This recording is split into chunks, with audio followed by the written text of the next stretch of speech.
नमस्कार दोस्तों, मेरे चैनल कथा शक्ति में आपका हार्दिक स्वागत है। आपको पाप मोचनी एकादशी की हार्दिक शुभकामनाएं। धर्मराज युधिष्ठिर बोले, हे जनार्दन, चैत मास के कृष्ण पक्ष की एकादशी का क्या नाम है तथा उसकी विधि क्या है? कृपा करके आप मुझे बताइए। श्री भगवान बोले, हे राजन, चैत मास के कृष्ण पक्ष की एकादशी का नाम पाप मोचनी एकादशी है। इसके व्रत के प्रभाव से मनुष्य के सभी पापों का नाश होता है। यह सब व्रतों से उत्तम व्रत है। इस पाप मोचनी एकादशी के महात्म्य के स्मरण व पठन से समस्त पाप नाश को प्राप्त हो जाते हैं। एक समय देवर्षि नारद जी ने जगत पिता ब्रह्मा जी से कहा, महाराज, आप मुझसे चैत मास के कृष्ण पक्ष की एकादशी का विधान कहिए। ब्रह्मा जी कहने लगे कि हे नारद, चैत मास की कृष्ण पक्ष की एकादशी पाप मोचनी एकादशी के रूप में मनाई जाती है। इस दिन भगवान विष्णु का पूजन किया जाता है। इसकी कथा के अनुसार प्राचीन समय में चित्ररथ नामक एक रमणीक वन था। इस वन में देवराज इंद्र गंधर्व कन्याओं तथा देवताओं सहित स्वच्छंद विहार करते थे। एक बार मेधावी नामक ऋषि भी वहां पर तपस्या कर रहे थे। वे ऋषि शिव उपासक तथा अप्सराएं शिवद्रोहिणी अनंग दासी थी।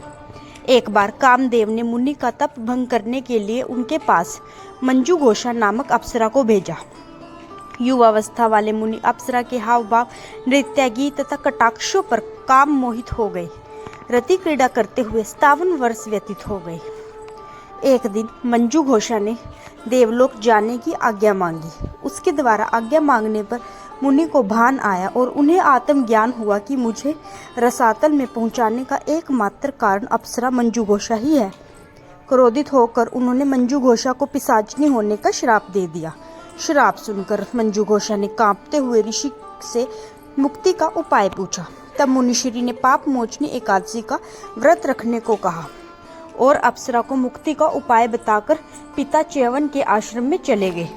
पुत्र के मुख से श्राप देने की बात सुनकर च्यवन ऋषि ने पुत्र की घोर निंदा की तथा उन्हें पाप मोचनी चैत कृष्ण एकादशी का व्रत करने की आज्ञा दी। व्रत के प्रभाव से मंजू घोष अप्सरा पिशाचिनी देह से मुक्त होकर देवलोक चली गई। अतः हे नारद, जो कोई मनुष्य विधि पूर्वक इस व्रत को करेगा उसको सारे पापों से मुक्ति मिल जाएगी, और जो कोई इस व्रत के महात्म्य को पढ़ता और सुनता है उसे सारे संकटों से मुक्ति मिल जाती है। आपको यह कथा कैसी लगी कमेंट में ज़रूर बताइएगा, और अगर अच्छी लगी तो चैनल भी सब्सक्राइब कर दीजिएगा। धन्यवाद।